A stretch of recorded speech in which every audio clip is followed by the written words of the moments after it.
La question de ligne rouge, elle est claire, elle a toujours été claire et défendue par la République démocratique du Congo. Nous n'allons pas dialoguer avec un groupe terroriste comme le M23. La République démocratique du Congo, vous le savez tous mieux que moi, vient de très loin. Quand il s'agit des groupes armés, quand il s'agit aussi du poids des négociations que le pays a eu à engager avec des groupes armés qui ont utilisé la violence et la force pour avoir un accès politique ou pour avoir de l'importance ou de l'influence politique ou un accès à des ressources quelconques. Cette page a été définitivement tournée. Et c'est pour cela que pour nous, il est inacceptable.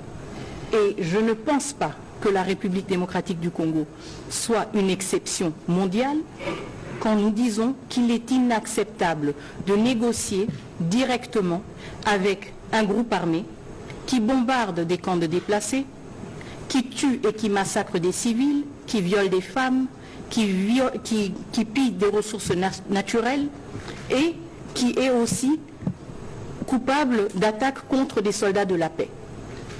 Cette ligne rouge, elle n'est pas exceptionnelle. Chaque autre pays qui se respecte et qui respecte sa position en tant que pays membre des Nations Unies n'accepterait jamais de parler avec un groupe armé comme le M23 et de lui donner ce degré de légitimité. Il y a un cadre très spécial pour la question des groupes armés congolais et c'est le processus de Nairobi. Il n'y a pas de traitement exceptionnel et il n'y a certainement pas de récompense pour les pilleurs, les violeurs et les assassins.